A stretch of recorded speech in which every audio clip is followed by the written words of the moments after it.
What's up, YouTube? How you doing? What's going on? So this video gonna be about how Drew Barrymore auditioned for the role in Titanic, but then she was told she'd be miscast, according to director James Cameron.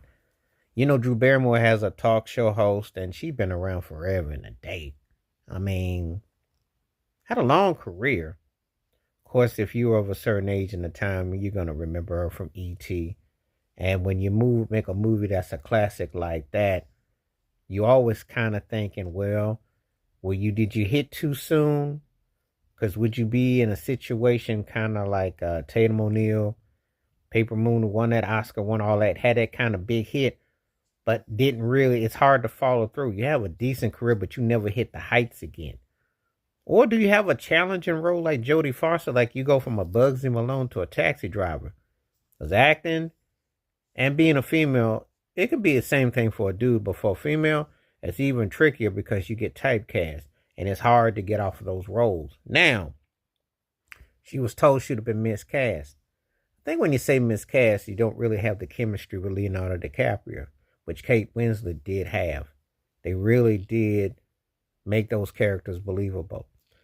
Drew Barrymore's had some nice, decent roles, and she's done some decent work. But imagine if she'd have had Titanic on her resume after having E.T. as a kid. That would have been something. And you're talking about 15 years later, so that would have been like, okay, she would have been in Jodie Foster territory. She'd have been in that rare breed, that Lawrence Fishburne kind of situation where you have a classic movie as a kid, then you blow up as an adult, and it's like there's no denying, you know. So it's interesting when I read about that. I thought, wow, Drew Barrymore almost had it like that. And because again, it's a lot of people audition. You'll be surprised who puts in the bid for the role, but then when they get to the point, it turns out not to be what it ends up being. So it's, because it's very tricky. Things have to follow suit.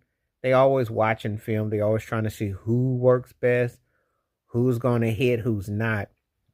It's all about chemistry. Let's keep it 100. I don't care how good your chops are.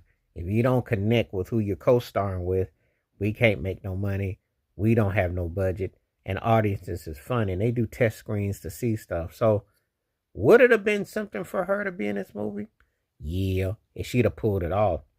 I tell you. Because if you look at Kate Winslet's career, she had a very good career. And she didn't follow suit behind the water. Same thing with Leonardo DiCaprio. Kept a career going. But those kind of films are once in a lifetime if you're